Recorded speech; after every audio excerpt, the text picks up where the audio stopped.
I'm going to start with a new poem, and then I'll read from my new book, and then I'll close with another new poem. How many of you are familiar with the work of Kim Adonisio? Doesn't matter. Mild disturbance after reading Kim Adonisio. At 5 p.m. one afternoon, I said to myself, it's time to bake my potato, and couldn't think why it sounded dirty. I had been reading Kim Adonisio and wanted to talk to her about orgasms, how it doesn't matter once you're past 80, unless you have a young lover, which I don't, and don't want anymore. I had a friend whose lover was younger than her kids. She had to pick up after him. Of course, it's the same with the old ones who won't pick up their wet towels or wait for my orgasm. Living alone, baking potatoes, setting the table for one, I bless this harsh freedom. No one to pass me the sour cream. Pass me the sour cream, I say to myself.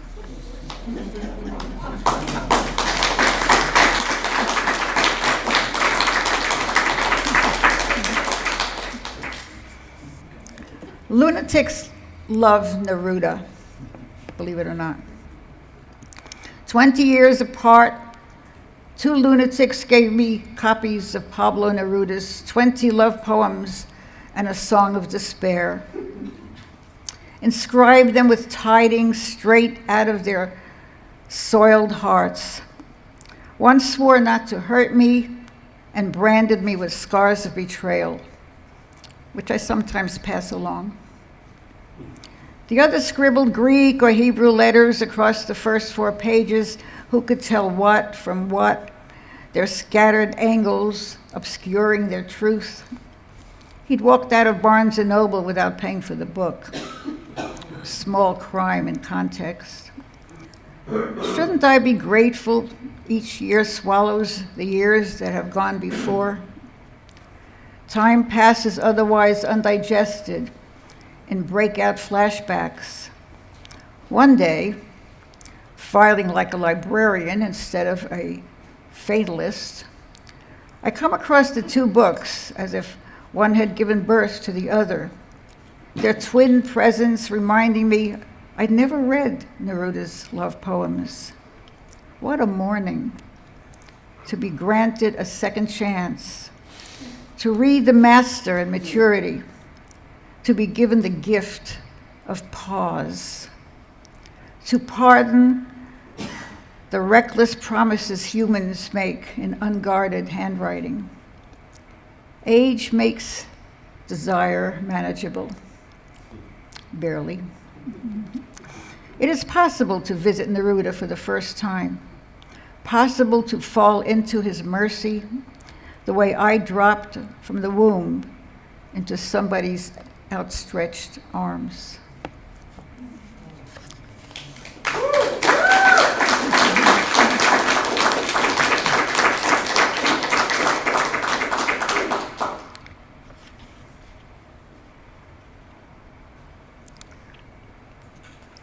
This poem, My Mother's House.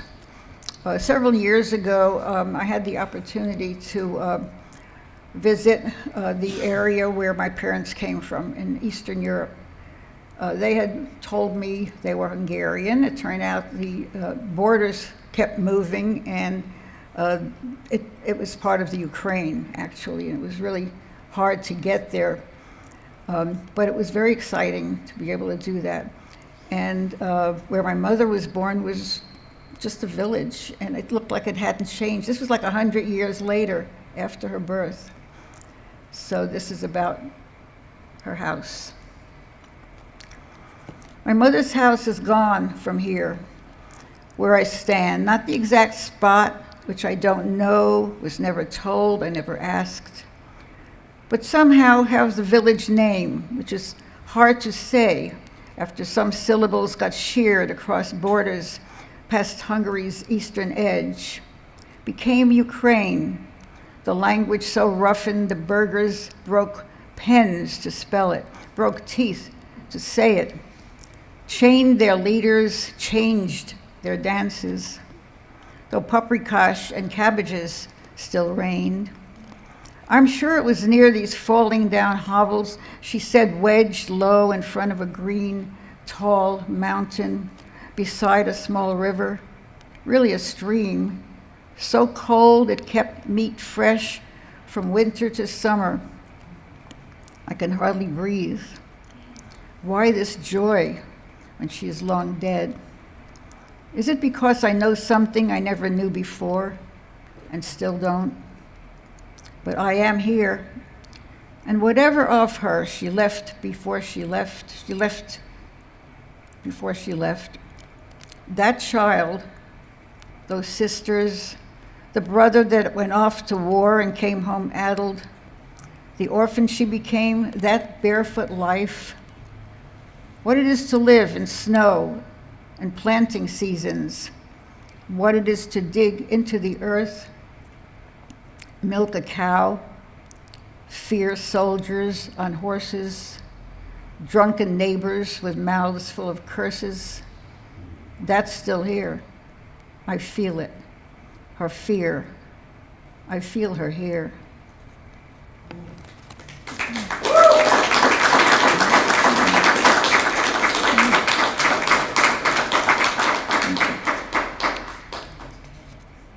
This poem is called Caesarean Birth, mid-20th century.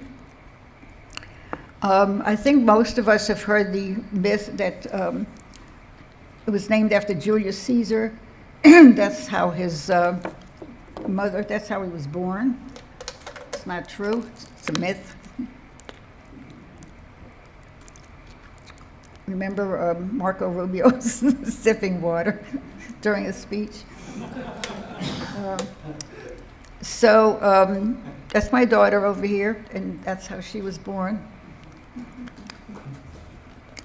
The cut to Aurelia, mother of Caesar, was only a myth.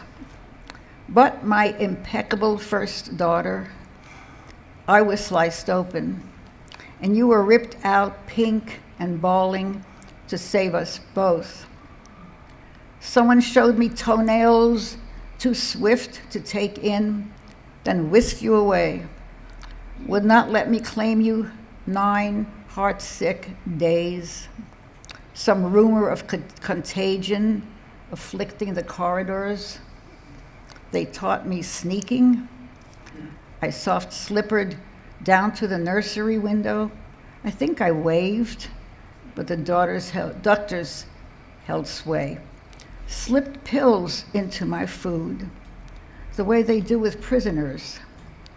They dried my milk. How do I swathe you in lost time? Every night you call around 11. For uncounted minutes, we talk about our fevers.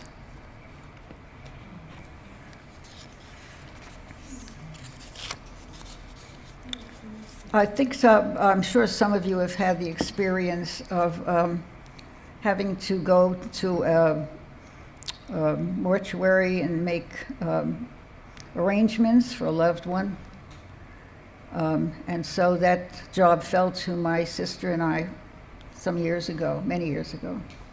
We've taken care of everything. My sister and I have picked out our coffins. I told my son-in-law, Paul, we've prepaid the cost of digging the graves, the grave liners, the washing of the bodies, the ushers, the guest book. You know what's involved. So we don't put that burden on our kids, the way we had to take on our parents' last choices. 3 months apart. First our mother, that was over 40 years ago. We went together, even laughing at times in that giddy way of sisters, in that self-conscious way, when someone else's grief is still hanging in the chill air of the coffin room. No more than hours had passed. We looked around, the soft lighting, the levitated caskets, cheaper ones at the bottom, and at the top the brass fittings and good mahogany. Some lids open to show white satin pillows, and we couldn't help it. We started laughing. I mean, we were hysterical, cracking jokes, kind of working off each other. So we decided we wouldn't let our children go through that. We went together, more sober this time. We picked out the same pine boxes, bland as the wooden boxes cream cheese came in when we were kids, leaving a little to hinder the body's passage back into the earth. When I told Paul, my sister and I have taken care of everything, he asked me, "What about your daughters? Don't you think they should be given those hours, making arrangements, the hours you and your sister spent together?"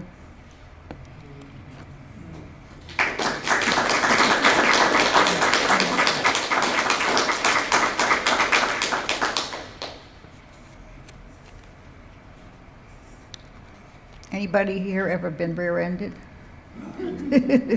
Yes. This is called the limits. Sometimes it's the grip of the tide that sucks you down, or it might be the skid of the earth unsettling you. The wind strips the kite from your hand. Sometimes you're holding the wheel just right when you're hit from behind. Some things you will learn: to weigh and measure, cook a roast or bake a cake, not stray or linger outside of the lines. Fingers can be taught. You can train your eyes, subdue your body, your brain, keep to the ways of predictable grace. You've done this for years. Get in the car, your eyes and feet, now your servants. You can stop at the light you've stopped at 1,000 times, scan the dark highway on a clear night, move with familiar skill into the right lane, slip smoothly into the left. Days later, awake at 4 a.m, it will chill you again.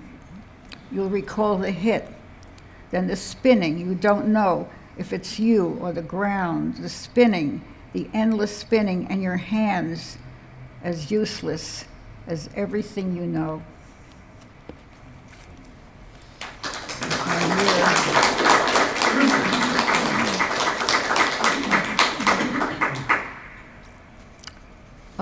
Probably most of you know Ann Buxey. She's been here frequently. So a few years ago, she got a little group of us together. Ellen, you were there, I think. We went to the Zoomin farm to share poetry. You don't remember? The Zoomin farm off PCH. It was a lovely little grove. We brought our own food, and so this poem came out of that period of time. It was really nice, except for what happened. If it isn't prayer. Wherever embers of the 60s gather to recapture that Leonard Cohen vibe, swear off the Dylan despair while sharing our poems and a potluck meal, someone will ask for silence. We don't call it prayer, it's only a settling, a readiness. There were 8 of us at the Zoomin farm off Pacific Coast Highway. Helicopters, squad cars, the skim of tires ignored. But no one could shut out the mewling cries that followed the falsetto howl. I thought I heard cats or miming crows. The locals knew it was a coyote. That's the sound they make, tearing at something that's dying. Too near to this primal sacrifice, we stayed silent. I don't recall what signaled us to resume our meeting. possibly some felt tremor in the surrounding trees.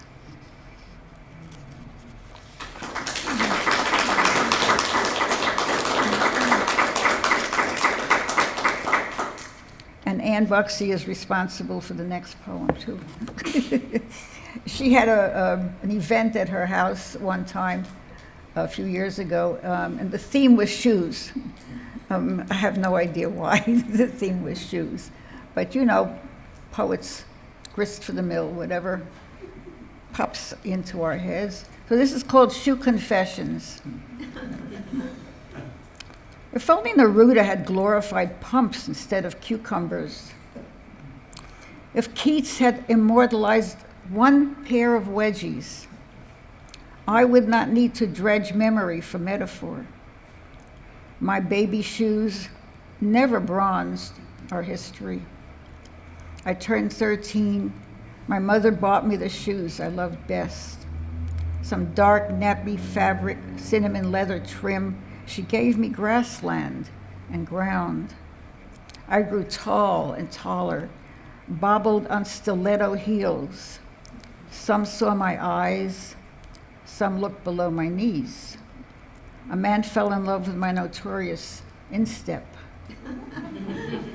A man stroked my boots while we watched Tosca. I danced in red shoes, left them on a doorstep in Calcutta, aroused a foot fetishist passing by. My husband, a voyager, wanted to be American. He ate fried Spam, left me his collection of blue suede shoes.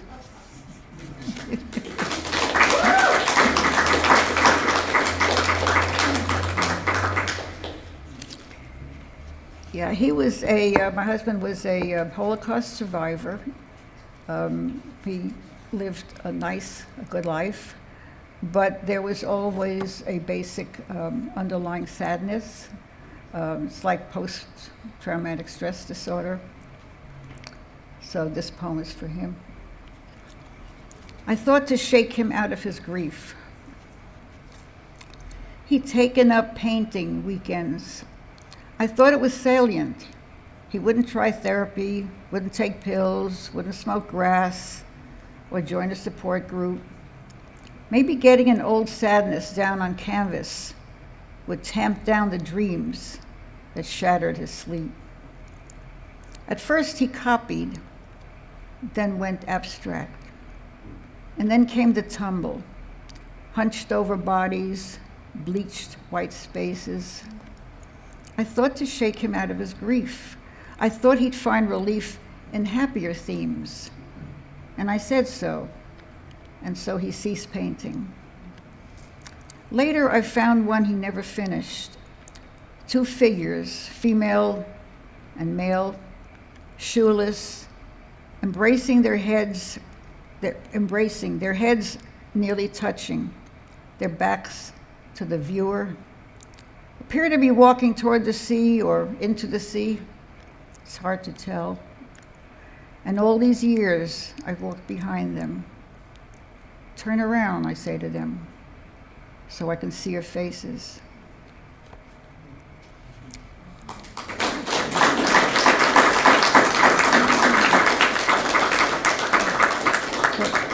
I don't know how many of you were at Tales by the Sea a couple of weeks ago. Had the pleasure of listening to John riff on his visit with his mother in the hospital. So this poem is for John. He didn't inspire it. I wrote it before he did his thing. But then I said, this poem, I have to read this poem for John. Okay? It's called Fuck the Carburetor. I was ready for that. I was just out of high school. My first job, I fooled them, told them I was a bookkeeper when I'd had only 1 year of numbers, boredom, near failure. But they hired me, sent me upstairs. I sat at an empty desk, cantilevered over the body shop. No, not empty. There was a pack of condoms in one of the drawers, a fountain pen. And below me all day, banging away, fixing wrecks, the men cursed. Fuck this, fuck that, fuck the crankshaft, fuck the valves. Until someone would remember I was there, like an angel on a cloud looking down, and would apologize and soon forget. That was the 50s, when fuck was still a dirty word. Since then, fuck flies freely on TV, in the movies, on the evening news, and I begin to wonder what it all means. This spewing, sometimes rhyming, raging, sometimes song. Are we grieving the uselessness of language, a planetary sadness, as kindness sinks on oceans with makeshift rafts, and love once won begs to be won again? Where are the century's muses? Are they hefting weapons instead of harps? Have they forgotten their vocations? Can't we invoke those Greek damsels who danced around vases? Masterful Erato, creator of hilarious vocabularies made especially for lovers. Polymnia, inventor of divine geometries and sacred grammars. Let's get Thalia to tickle us to raucous laughter. Terpsichore, she'd remind us we once danced face to face. And Euterpe's flute could give us silence, so we hear again songbirds above the clamor. Urania holds a compass to the stars. Wouldn't that help us find our way back to our hearts? Cleo, keeper of history, shouldn't we ask her? No, beseech her, not to write us down as killers of species and civil conversation. And finally, Calliope, the muse of justice, who inspired Homer, who will turn our history into epic poetry, who must weigh on her side of the scale more than the desecration of language, more than the slap songs of hate. How do we inspire her? Well, thank you all.